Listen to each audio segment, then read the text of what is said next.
Hi, everyone. Thanks so much for joining us today. I'll give everyone a minute to connect to audio. We are very excited today to have an info session with the Environmental Defense Fund on their upcoming 2024 Climate Corps Fellowship Program. If everyone today in the chat, just let us know what school you're coming from. If you're from Mark School, if you're from Zicklin, if anyone from Weissman is here. Again, this program is open to graduate students who are continuing into the 2024 school year. So before we get started, just a couple of ground rules. So today we'll be having a presentation. Our presenter will be sharing her screen. So we won't have access to the chat. However, if you have questions, feel free to put them in the chat, and we will get to them at the end of the session. And then later you'll be able to also raise your hand and whatnot. So without further ado, I'm going to pass it over to Ashley Medlar. Thanks, Samantha. Good to see everybody here. Let me get my screen looking good for you.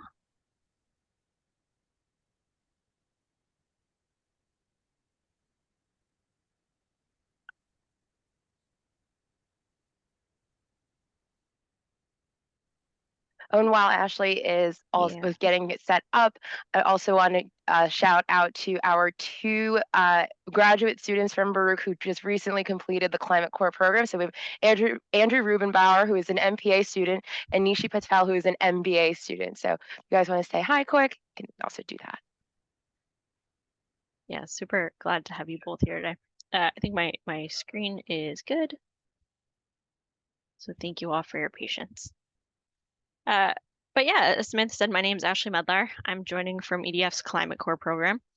The plan for today is I'm going to run through some information about Climate Corps that I think you should know about the program.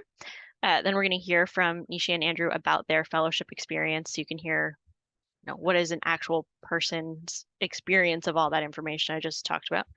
And then we'll have time for questions, like Samantha said. But before I do too much into things, I'd like to walk us through an imaginary day together, if you'll humor me for a minute.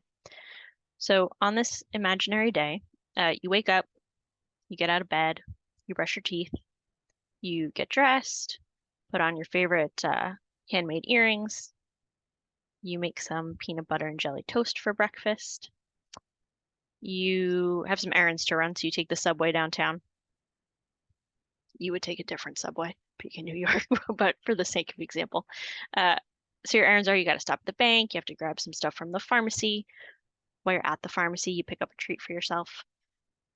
You have some lunch, you do some fun shopping, and now you have all these bags. You don't want to take the subway back home, so you call a rideshare. Your friend texts you about a concert that's coming up, so you buy some tickets. That evening, you make dinner with some stuff you got at the grocery store the other day. You watch some TV, and you get in bed, go to sleep. And on this one pretty ordinary, not too exciting day, you would have interacted with almost 20 Climate Corps host organizations. So if you have ever been moving throughout the world, wishing that the brands you interact with were more sustainable, and if you've ever thought that you wanted to help them get there, Climate Corps wants to help you do that. And today, we're going to talk about how. So Climate Corps is a summer fellowship program for graduate students who want to be part of the climate workforce. So we connect students with companies, public sector agencies, and nonprofit organizations to help those organizations meet their climate goals. So it's an Environmental Defense Fund fellowship, but in most cases, you're not working at EDF, you're working with one of our hosts. We've been around since 2008, and in that time, over 1,700 fellows have worked with almost 700 organizations in the US, China, and India to reduce emissions in those organizations' operations and supply chains. Oh, I do see the chat. Thank you for the compliment. So again, here's the things we're going to talk about today. We're going to talk about what kinds of projects fellows work on, what the benefits of Climate Corps are, like why would you do this program, what we are looking for in applicants, and what the application looks like. And I did say in the last slide that we have students participate in the US, China, and India. The information I'm going to share today is specific to the US program, but if you're interested in China and India, it's 90% the same. There's some slight differences, so you can read more about those programs on our website. But first we'll talk about what fellows actually do at their host organizations, at those companies you saw on the first screen.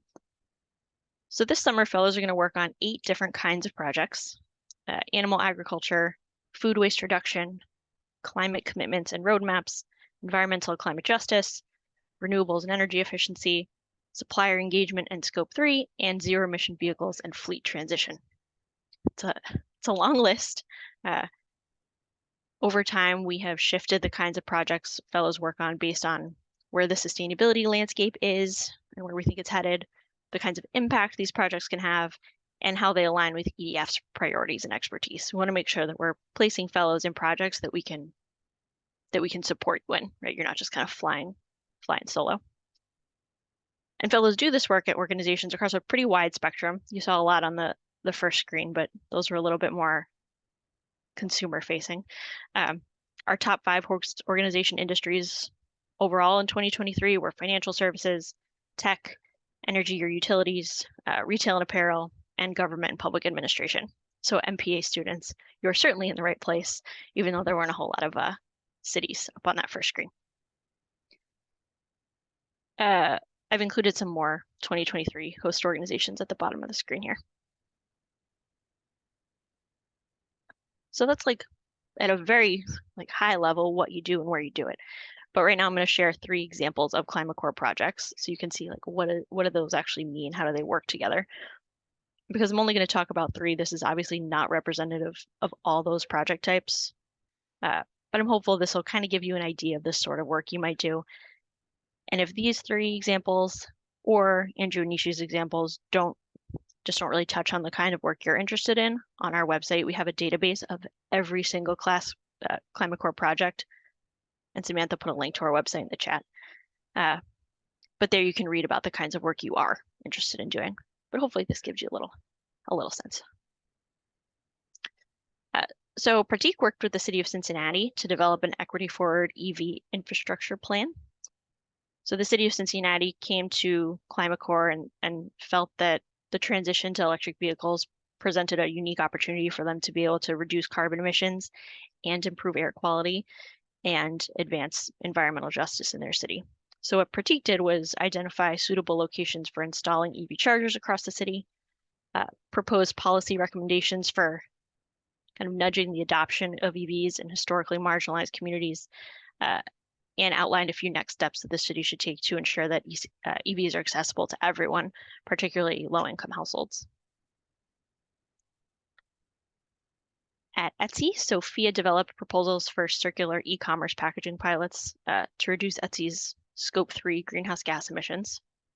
And if you're not familiar with that term, Scope 3 emissions are emissions that occur because of a company's operations, but not from things that the company directly controls, right? So like all this packaging for Etsy for stuff sold on Etsy is, being used because of Etsy, but they're not making the packaging themselves.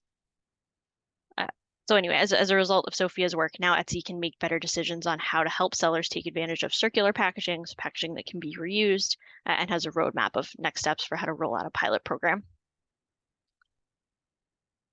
And then last but not least, Daniel worked with Memorial Sloan Kettering Cancer Center on a greenhouse gas calculation tool to help them assess emission reduction opportunities. So again, that's a super quick highlight of just 3 projects. One takeaway here is I think of each of them has a pretty clear list of deliverables, right? Like Pratik put together a map of where these charging stations are going to go and like policy recommendations. And Sophia put together a roadmap, and Daniel put together a tool.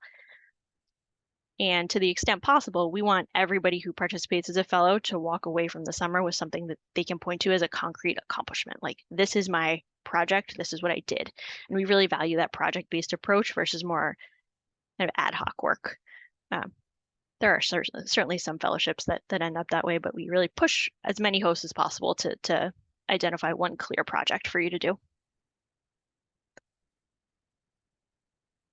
So sometimes I go through this presentation and people ask things like, well, like, why would I not just go apply to Etsy? Like, why would I do Why would I go through this process instead? That's a valid question, right? You probably could, but there are a few pieces of our program that make Climate Core, I think, uniquely valuable and why you would go through us instead of a direct application. So first, before you start your fellowship, we have a fellow training. This year, training is going to be from May 20th to 24th. So training is a required aspect of Climate Core. Everybody does it. This year, it's going to be a mix of asynchronous and live interactive sessions that cover a range of topics, all of which we think will first help you be successful in your fellowship, but two, also help you to be kind of a well-rounded sustainability professional, right? So there's kind of technical sessions like greenhouse gas accounting. We think even if your project isn't working on greenhouse gas accounting, it's a pretty important thing for someone who works in sustainability to know about, right? So we make sure everybody has that kind of base knowledge. And then there are other sessions that are more focused on how you navigate the summer, right? Like tools for a successful fellowship. How do you actually enter an organization for just a summer, right? 10 to 12 weeks and actually make some of these big projects happen. And then the other important part of training is, introducing you to one of Climate Core's greatest strengths, which is all the other people around you, right? Fellows, alumni, hosts, EDF experts, partner experts. So during training, we want to help you start to kind of build that Climate Core support system. So there's opportunities to meet other fellows through networking, affinity group meetings, cohort discussions. Cohorts are small groups of fellows doing similar projects to you. And cohorts are a pretty important part of our summer support. So you have this upfront training, and then again, you're placed in a small group of fellows working on similar projects. And each one of those cohorts is led by an EDF expert or a partner expert and meets throughout the summer to, like, what does it look like as you're actually doing the work, right? So it's like skill building, workshops, guest speakers, help, just having a group of folks to kind of bounce things off of as you're actually in the middle of things. And then as additional layers of support, each fellow is assigned an EDF engagement manager. So someone to kind of check in with throughout the summer, make sure things are going as smoothly as possible. And everyone can be apply to be paired with an alumni mentor. So somebody that can provide fellowship guidance, career advice, who's been in your shoes before. And then at the end of the summer, after your fellowship is complete, you will join our network of sustainability professionals. And there's ongoing opportunities for learning, continuing to connect with the network. And we put a lot of resources into our network because we really think that creating and growing a strong climate workforce that can really make a difference and can really advance climate solutions is going to take more than one summer of your time, right? Fellows do have an impact on their host organizations over the summer, but we think if we continue to provide support throughout your career, it's going to amplify your impact. So today, 80% of our alumni work in sustainability as part of their full-time jobs, and we're really happy and proud to be able to support them as they're making the changes that we all need.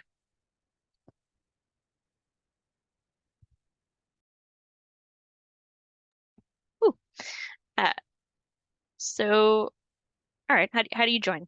So I'm going to walk through our program requirements, what we are looking for in a fellow, and what the process of becoming a fellow looks like. We have two absolutely non-negotiable requirements.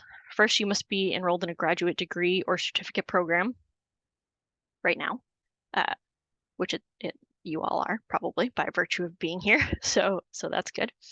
I will note that you just have to be a student now. So if you're graduating in the fall, you're still eligible. If you're graduating in the spring, you're still eligible. Certainly if you're in your first year, you're eligible to participate. We have folks participate at kind of every stage of their graduate program. And second, you have to be authorized to work in the US. So if you're an international student, probably have an F1 or a J1 student visa, something like that lets you get work authorization for the summer through your university. If you have any questions about that, we have our work authorization policy on our website. You can take that and discuss it with your school. But this past summer, about 35% of our fellows were international students. So you're certainly welcome to apply and participate. So those are the things that you have you have to be. There's just no flexibility on that. But beyond those basic requirements, we're a little more loosey-goosey. It's hard for me to say exactly what a perfect fellow looks like because our fellows do such a wide range of kinds of projects and just come from so many different places. But these are the general qualifications that we are looking for in a fellow as we're reading somebody's applications. So I'm going to walk through each of these briefly, just talk about what I mean by each of these things. And you can think about what you might want to highlight on your application to show that you are these things. The other thing I'll say is you don't have to have all of these things, right? This is what we're looking for, but there's, nobody's going to check every single one of these boxes, and that's perfectly fine. These are a little bit more flexible. But first, we want to hear about your experience managing projects. That might be through a job, right? It could also be through internships, extracurricular activities, like class projects. We want to hear about your ability to plan, organize, and execute projects effectively, right? Because that's basically what we're going to be doing as a fellow. If you can show how you engaged other people throughout that project, that's a bonus point. Most Climate Corps projects do not occur in a box that's just you, right? You're going to have to go out and talk to people across the organization, talk to people outside the organization.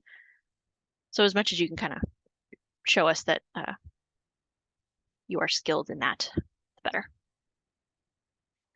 We want to see relevant educational background, so relevant coursework, certifications, any training you have related to environmental sustainability, climate action.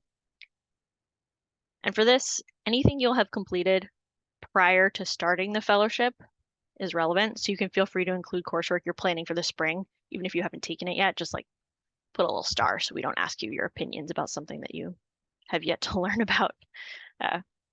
But it's good for us to know because you having that knowledge before your fellowship will be helpful for your project. And where applicable, like this category, we call education, right? We don't call coursework. So if it makes sense, there are some cases where your own like personal life experience could be considered, right? We're valuing knowledge in this category regardless of how it was acquired. I think Andrew, who you're going to hear from later, is a great example of that, right? Like wasn't studying agriculture, but grew up on a farm, so was very well suited to be able to work in our agriculture cohort. So to the extent that your life has provided you with some knowledge that you think could be applicable to the kinds of projects you're interested in, let us know that too. Fellows need to be able to drive work forward within their host organizations. So any instances where you've taken the initiative to like start something, lead, drive positive change, we want to hear about those. We want to hear about your ability to communicate effectively. And I don't mean like, don't just put on your cover letter, like, I'm a great communicator. I want to know specifically what that means, right? Like, are you a really great writer? Do you present really well? Do you have really high emotional intelligence, right? You're really good at interpersonal interactions. Because we want to know where you shine so that I can match you with a host who's looking for the communication styles that you excel at, right? There are some projects that really need somebody who's really good at one-on-ones, and some it doesn't really matter, right? They just need somebody to be able to put together a really well-written report, and vice versa. So we want to know what you are good at specifically. We want to hear about any concrete actions you've taken to address environmental issues. It might be through involvement in a student group, volunteer work, either formal, like I'm part of this organization, or informal, like if you go pick up trash or something on the weekends. Issues you've advocated for, just anything that shows us you have invested some time in this work. And if you haven't had a chance to do that yet, this is one of those things like, that's fine. But we'll be interested in hearing in your cover letter what this work means to you and why you do want to participate in solutions going forward. If applicable, this is another one of those things. Not everybody's going to need to do it. But if you have examples of data analysis skills, background, could include research, data collection, analysis, visualization, either professionally or in your classes, that's helpful for us to know. And you can be specific here, like you can list particular programs you're knowledgeable about, like if you're really good at Excel or if you know some coding and you know how to use Python. On the application, we're not really looking for particular programs, but including that on your application can be helpful for us if you advance to the next stages of the process. You MBA folks, you can include financial analysis skills, classes, anything like that. We want to hear about your relevant professional experiences, internships, volunteer work, anything that you feel like has prepared you for a role in Climate Corps. And we want you to explain how these experiences have kind of shaped your understanding of the kinds of work you're interested in doing through Climate Corps. And by relevant here, I mean very broad. I don't mean necessarily sustainability specific experience. If you do have that kind of experience, like, that's great. You should tell us. But like if you have an engineering background and you think that could be really helpful for a technical project, like you're probably right. That is very relevant. Or if you are interested in one of our public sector projects and you've worked in municipal government before, that's extremely relevant, even if you weren't working on climate or sustainability issues. Right? So kind of just take a broad view of what relevant means. Don't feel like you have to kind of cut stuff off your resume because it's not climate work.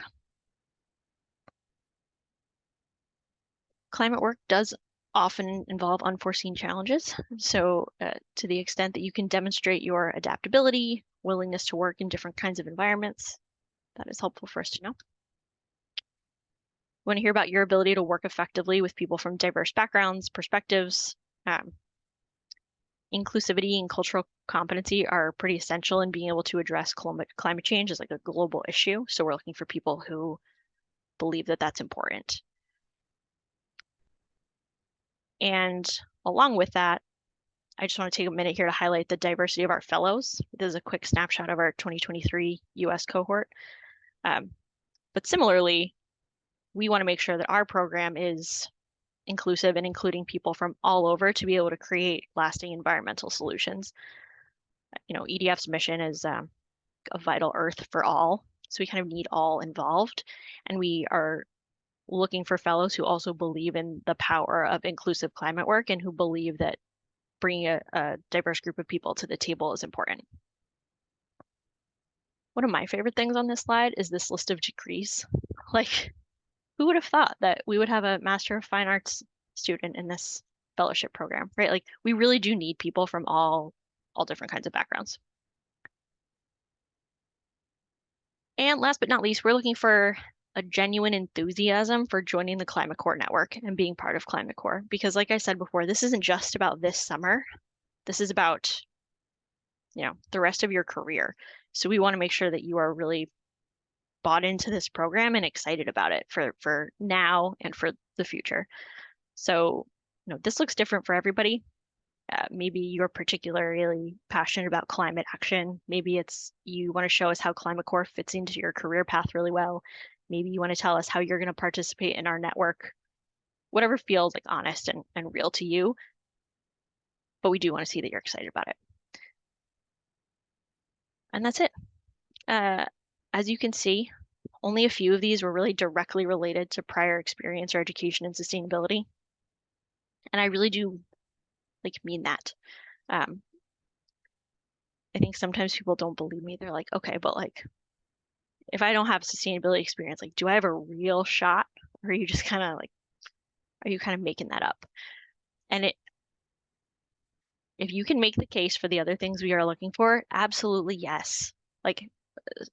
And just to prove that this is not just me, one of our team members did a word cloud of our last summer of the skills and qualities our host organizations put on their application that they're looking for. And it's wildly obvious that the top requests here are not for subject matter expertise, right? Like hosts are looking for somebody who can come into the organization and get things done. And it can certainly be helpful to come with a base of experience and knowledge if you have that, but it's not at all required. Look at this. Self-starter. That's really what they're looking for and what they need. So process-wise, we have 2 application deadlines. The early deadline is November 30th, and the regular final deadline is January 9th. There is a real benefit to applying early, namely that you'll have access to more projects in the matching round and more opportunities to be matched. So you'll see it later, but we kind of do things in chunks. So by the time we get to folks who have applied by the regular deadline, we've already matched some folks that applied early, and the number of projects is going to be smaller and more competitive for you. So to the extent that you can get it in by November 30th, I recommend it. You know, it's a tough time of year, but it definitely is to your benefit. The application itself is pretty simple. 4 components, a form, just ask some questions about your project preferences, a resume, keeping in mind everything I just reviewed. Also, kind of doubling down on you're in a pretty great grad program that has probably provided you with some great experiences. So please feel free to include experiences related to projects you worked on, student groups you're involved in, right? This is a program for students, so we're open to seeing more than strictly paid work experience. We asked for a cover letter, just add some context to your resume and application. And particularly if you don't have sustainability experience or coursework, this is your chance to tell us why this program makes sense for your background, for your goals. Like really make sure that it answers the question, why is this person applying for this?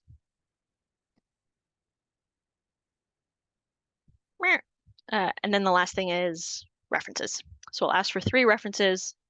We ask that at least 2 of them be professional references, like people you've worked with, and at least 1 of those be from a supervisor. And I know people don't love putting their references on the initial application, which is totally valid.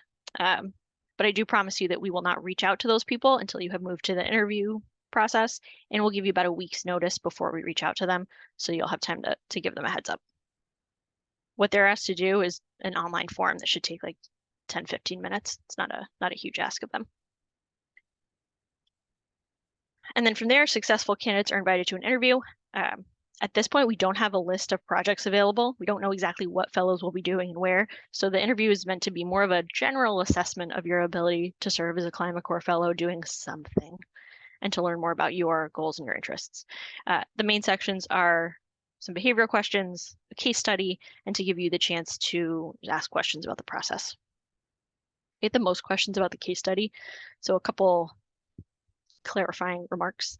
Fellows are full-time during the summer. I see someone just asked that in the chat. So the case study is an opportunity for you to show us how you think and how you might approach real-life situations that could come up in your fellowship. So you get sent 3, you get to pick which one you want to talk about, and they're basically like fake fellowships. And they serve 2 purposes for us. First, if you haven't done this kind of work before, you know, your fellow interviewees may have. So in the behavioral questions, they can give examples like, oh, I did XYZ sustainability project. Here's how I approached it. Here's how it turned out. If you haven't done that before, you don't have those examples. So the case study puts everyone on the same playing field, gives you the opportunity to say, I haven't done this before, but I know how, and here's how I would do it, right? To show that capability on your part, even if you haven't done it before in a professional capacity. And 2, it gives us some insight into how you think and how you process information. So in your response, are you super detail oriented? Are you more of a big picture person? Does your instinct seem to be to push forward independently or to work more collaboratively? And not that there's a right or wrong way, right? But we can use that information about how you do approach it to try to match you with a host organization that's going to benefit from your approach. Yeah, so it's really just about how you are. After that, you get access to a list of host organizations and projects, and you choose your top preferences. For each one, you write a little blurb about why you're a good fit for that project. And this is because their host organizations may be looking for things that maybe you didn't include on your original application because it didn't seem relevant at the time. But, maybe you didn't include that you were a teacher for a couple years, and it turns out the host is looking for someone with an educational background. So this is your chance to say, oh yeah, that's me. So anyway, on this page, you will see what the project is, what the host is looking for, the fellowship location, whether it's on-site, totally remote, but they want you to come do a couple site visits, hybrid, whatever it may be. If it is in person full-time, you will see whether the host offers relocation support. It's not required that they do, but if you'll know if they do, and you can kind of take that into consideration, making your choices. You'll see where it is if it's in person, and you will see the weekly pay. So all hosts are required to pay a minimum of $1,400 per week. Some do pay more, and you'll be able to see that. All right, cool. So those are the steps. Talk quickly about the timeline, and then we'll wrap it up. So as I mentioned, we have 2 application deadlines, November 30th, January 9th. Here's what the timeline looks like from there. For November 30th applicants, we'll start interviews in January. They'll go through early February. In early February is when you get that list of participating organizations. You rank your choices, and we expect to release the first round of placement decisions on February 16th. If you're matched, you have 2 weeks to accept or decline, I suppose, your placement. If you accept, you will be introduced to your host organization. Once they give you the final thumbs up, that finalizes your placement in the program. You are officially a fellow. So if you apply by November 30th, that could theoretically all be wrapped up by late February. If you apply early but aren't matched, we'll move you into the next round of matching. You get another chance at it. Don't be discouraged if you're not matched in the first round. It does not mean we don't think you're a good fit. We just don't match all the projects first time around.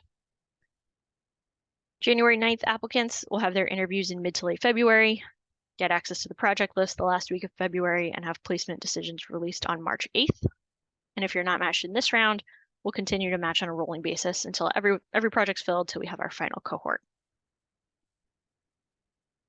And that's that. So if you have questions, if you want to learn more, we have several other ways you can do so throughout the fall, particularly next Wednesday. We're having a alumni panel and breakout rooms so you can hear from more fellows doing different kinds of projects. So if Andrew and Nishi don't touch on exactly what you want to work on today, that panel will have a little bit more diversity of projects. And yeah, we can get you all these links. And that is all I have. So I'm going to stop sharing my screen. I'm going to turn it over to Andrew first to speak about his fellowship. Then we're going to turn over to Nishi to talk about her fellowship, and then we will do questions. Andrew, take it away. Awesome. Thanks, Ashley. What a throwback. Just like felt like I was going through the whole process all over again. Glad that you're here, everyone. Excited that you're learning about this program. I'm an MPA student. This is my final semester, and I did Climate Corps last summer. I was placed with the Dairy Farmers of America, based in Kansas City, Kansas.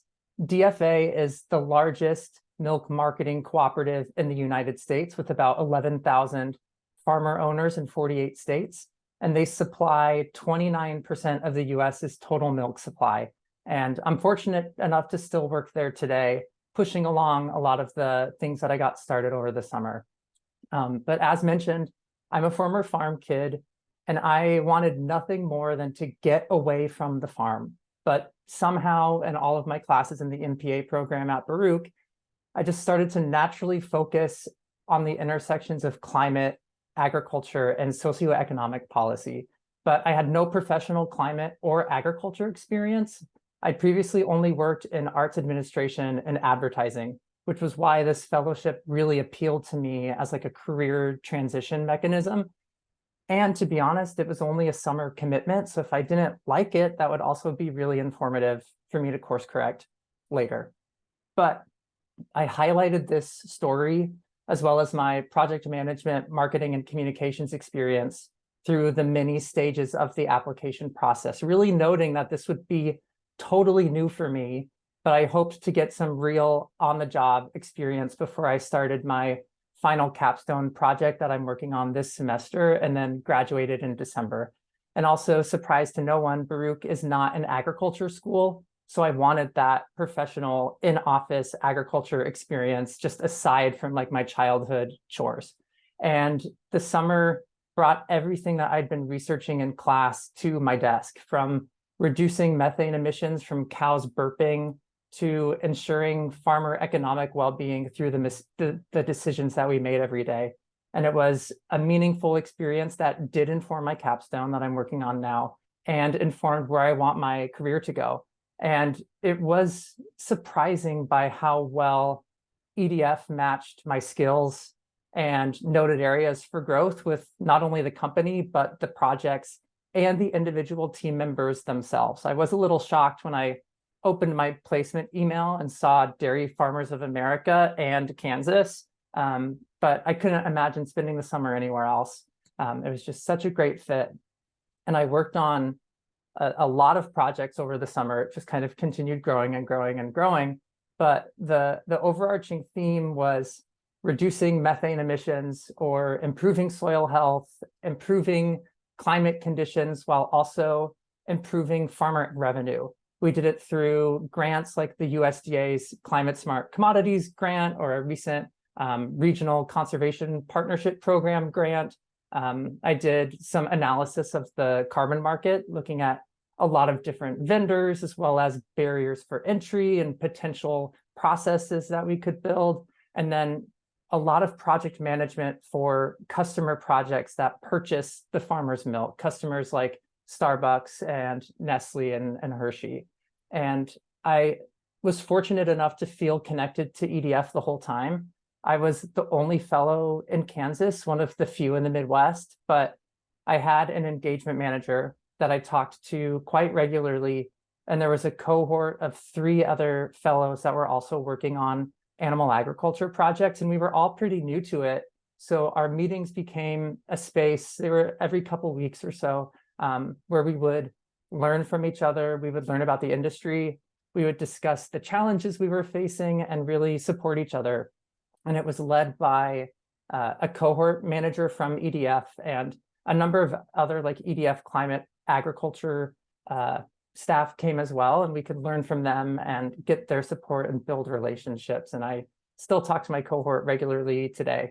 But when I reflect on my summer, there are some personal takeaways, like finding my place in agriculture when I felt like I never had one, relying on those around you for support.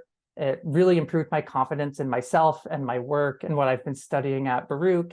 It was a great experience in taking risks and investing in myself. And I truly learned so much about climate and sustainability and agriculture. And I learned a lot about milk too. But all of our experiences that we have inform each other. And EDF was able to leverage where I've been to help me shape where I'm going. And I'm really fortunate for the experience. So I encourage you all to think about your own climate story, who you want to help, where you want to go, and how this fellowship will get you there, and then apply. Yeah, so I'm looking forward to your questions in the Q&A. I'll drop my LinkedIn in the chat so you can add me and ask any questions throughout the application process. And that's it for me. I'll pass over to Nishi. Thanks, Andrew. That was an amazing description of your fellowship and also the whole Climate Corps program. I wanted to actually echo what Ashley said about the application process. I was in school when I applied, but I graduated when I was doing my fellowship. And I had no academic qualifications in sustainability. So before doing my application, I was so sure that I don't stand a chance in this program, since I was looking at all the alumni and they had like sustainability degrees or some kind of academic qualifications that could relate to this program. But what I did on application was I portrayed my story. I took benefit of the one-on-one application mentoring that Climate Corps offers, and I would 100% recommend that. The one-on-one mentoring was so useful to me. My mentor actually helped me sit down and, like guide me towards how each of my previous experiences could be highlighted and they could translate to the skills that are required in this fellowship. So I would say, like, when you're doing the application, it's very important to have a story of why you're really passionate about working in sustainability. If you're able to show that with some experiences, it's great. But if you don't have like to the point sustainability or environmental experiences, that's fine too. All those skills can be picked up in so many different ways. So don't worry if you don't have a direct experience or a direct qualification. Just sit down, make a list of all the things that you've done in your life, all the courses that you took, the group projects, any volunteering experiences, personal experiences, and sit down and think why you're passionate about working in the climate core or working in sustainability. And I'm sure you'll be able to connect the dots. So that's my advice, that have a story and make sure to highlight that in your application. And don't worry if you don't have direct experiences. You can still portray so many different skill sets which can be useful in this fellowship. About my fellowship, I was placed with Tishman Speyer, which is a real estate firm here in New York. And for those of you who don't know Tishman Speyer, they're the ones who built Rockefeller Center. That usually gets people to relate more to Tishman. But what I did this summer was help them with their carbon accounting. Again, I had no academic knowledge about how carbon accounting is done, especially for a firm this size. And I was overwhelmed with the project, but the whole journey from the trainings till the end of my fellowship, all the trainings, all the guidance, the mentorship that we receive is amazing. You would never feel like you're alone in this. You'd never feel like this overwhelming sense of work. You'd always have someone to share your problems with, to lend a hand. It's just like what Andrew said.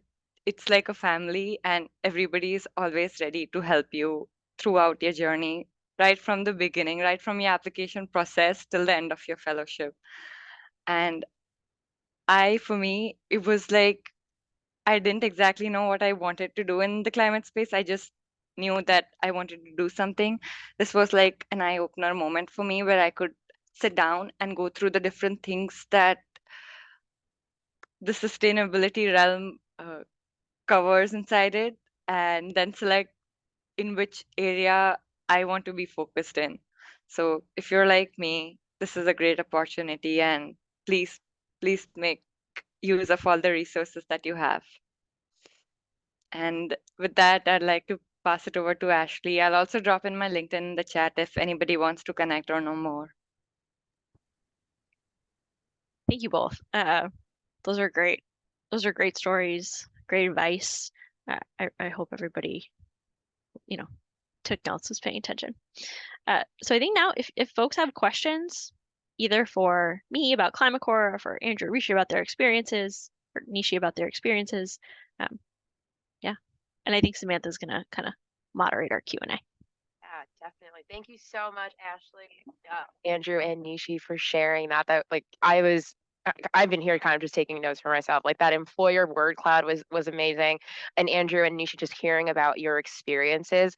I like. I wish every application was like this. It's just so encouraging just to like be like a starter and a go-getter, and I love it. All right. So I did see someone's hand. Forgive me if I was not saying it right. Roshana, did you have a question? Yeah, it's Rachna, you're correct. Yeah. First of all, thank you so much, Ashley, for the informative presentation and for an interesting start. My name is Rachna Somani, and I'm currently pursuing a master's in business analytics at Baruch College. So my question is for Nishi. Uh, yeah, so given your expertise in impact investing, so prior to this, I would like to mention that I'm also pursuing CFA level 3. And in my previous role at a finance firm, I was heavily involved in financial analysis and modeling. So I have always wondered, so the question is, I have always wondered how large corporations consistently maintain high ESG rating while also sustaining consistently high revenue. Doesn't this pose a potential contradiction? And I'm always curious to hear like what should be the perspective, and I mean, what's your perspective on how you navigate and address this issue within the realm of impact investing? Hi, Rachna. Hi. Great Yeah. question, and I can speak to you on this one-on-one on a separate meeting. But Okay. just to give you a brief overview, since I don't think this is relevant to our conference right now, but I do feel like companies who do good stay in the long run. And that's my basic lookout for ESG friendly companies on how they make good revenues. Okay, so I'm excited for one-on-one meeting with you, and Yes. we'll Yes, you discuss can, about it. connect to me Yeah. on LinkedIn. I'm very active. Yeah. Thank you so much, Nishi. Yeah. Great. So as a reminder, anyone can put questions in the chat, and I'm happy to read them out loud if you're not in a place where you can unmute. But I actually have a question now for both of you, Andrew and Nishi. So it was really great to hear about this mentor program. I was wondering if you, like, one, did you have a mentor? Two, were they very closely aligned to what you are doing now, or was it someone that did you kind of look for a mentor that was kind of completely opposite in the program? I can go first. So you get two kinds of mentor. First is your own cohort mentor who trains you for the specific cohort that you're in.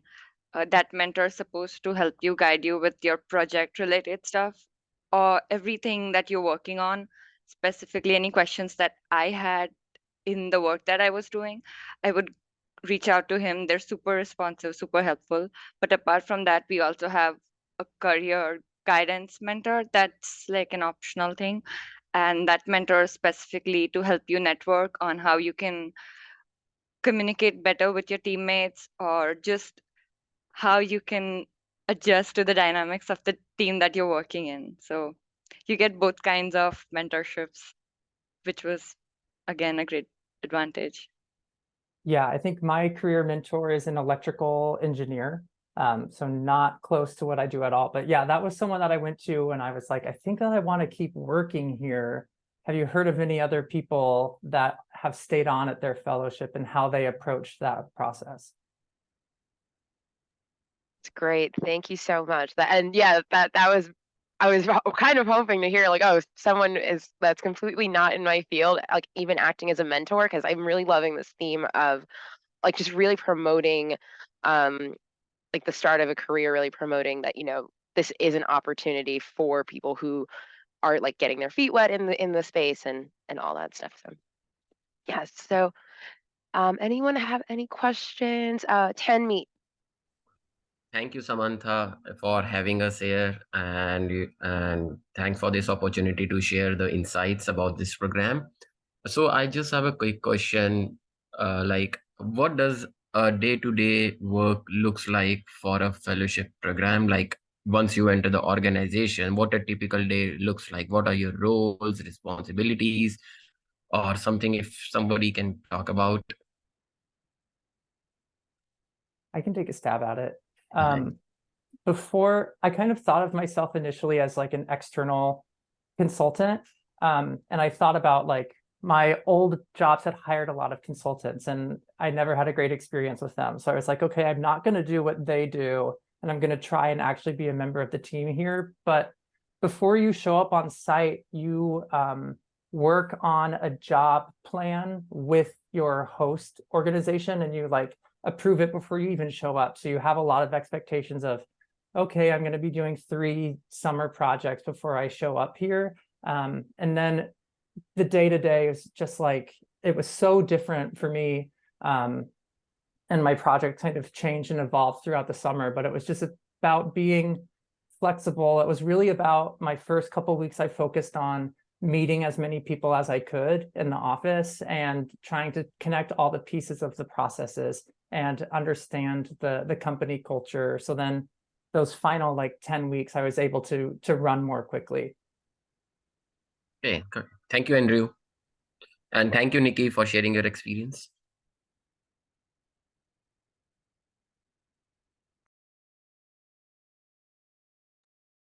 Great, thank you. Oh, Nishi, did you actually have actually could you talk about what your day-to-day was like? Yes, sure. So when I started, Tishman had given me a goal in mind that they wanted help with carbon accounting. Although they did also mention that this is not a clear goal, and as and when my fellowship evolved, I could be given different kinds of opportunities to work on and projects. So my project was basically to help report on their scope 1 and scope 2 emissions. But apart from that, they were going to come out with their ESG report. So I was also helping them with collecting a lot of data on their peer companies. And I was also helping them work on carbon credits. So my internship was not like a written goal plan that this is how it's going to be like, this is what my everyday would look like. It would just be like when I'm waiting for more data, I had time on my hand, I would just go up to a team member and help them with what they're currently working on. Great, thank you. Ashley, just really quickly, I know there was something in the chat about work authorization. Would you mind just clarifying that for everyone here? Yes. So by authorized to work in the US, we mean either like just right now could work in the US, right? You're a US citizen or permanent resident, or you are eligible to become authorized to work, usually through your university. So someone asked if F1 visas were good. Like, yes, we have like dozens of fellows every year participate on F1 visas. So again, we do have our work authorization policy on our website. I might be able to find a link to that now. I do not. But anyway, it could be helpful to find that on our website and bring it to somebody at Baruch who can help you figure out if you're if what we're meaning applies to you. But generally, we have lots and lots of international students participate. Yes, I can also chime in Yeah. on that. International student at Baruch, and yes, Climate Corps does accept an F1. You can work on CPT or OPT. Yeah. Great. And someone had the same follow-up question. For references, do you accept references from the home country, or does it have, or is it preferred to be US based? No preference. Home country's fine. We also have translations of the reference form in a few different languages. So if you need it in a different language, just send us an email and let us know. That's really great to know, and that I really appreciate that that's an option for our applicants. All right. So, and I'm gonna just give it a final couple seconds in case anything comes from the chat. I do have one more last question if no one else has that opportunity or wants to take it. So, and at the end of this info session, everyone will be receiving an email with the recording of this event and all the contact information and the resources that have been shared. Okay, so just to close it out, Andrew and Nishi, can you now just tell us what your experience is like now being an alum of this program? And what are you reflecting on?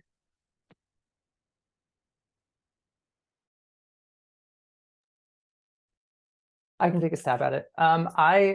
I joined an affinity group, and so I'll be meeting monthly with Climate Corps alumni to just talk about being a sustainability professional, and those start next week. So I'm excited about that. But I do feel like, even though I wasn't technically an EDF employee, I feel like I'm part of this like large ecosystem that dates back years and years and years. And there's a Connect platform. It's kind of like a social media group that EDF runs where people are always posting about jobs and opportunities. We still have a WhatsApp group for a whole cohort that people will ask questions in sometime. And it feels like I stepped into this like large, really connected ecosystem that I'm excited to be a part of and continue to deepen. Yes, and just to add on to that, the whole EDF community, not just the Climate Corps alumni, is like a huge family. Anytime you reach, I know I reach out to a lot of people from EDF doing different kinds of things, and everyone's so quick to reply just to share about what they do. And everyone at EDF is super, super, super nice and super supportive, always open to having a conversation, to share their experiences, but also to help you. We have a WhatsApp group of our batch, and anytime anybody asks any kinds of questions, there are always people who are like replying instantly or willing to help them. So it's a great experience. Well, thank you so much. Ashley, did you have anything to add to that? I know you're coming from a different side, but if you have anything to add about alums of this program, I think you're a great rep for that. I think they both kind of nailed it. I think this program, like within our EDF plus business department that we're in, the strategy line that Climate Corps fits under is grow new climate workforce. And I think our alum become that climate workforce and are also really bought into helping other people also kind of continue in that vein. And we need people doing this work. Everybody on the planet needs people doing this work. So I think there's a lot of enthusiasm about supporting people in doing it and making things better for everybody. A vital earth for all, as EDF's marketing people would say. That's absolutely wonderful. Well, thank you so, so much, Ashley, Andrew, and Nishi for joining us today. I know I got a lot out of just hearing about your experiences. I'm very excited to see a lot of our Baruch graduate students applying for the early application deadline, but Yes, please. hopefully, please. But it's okay. We'll be here if you are going to apply for the January 9th deadline too. Thank you very much, everyone. Have a wonderful rest of your day. Thank you, everybody.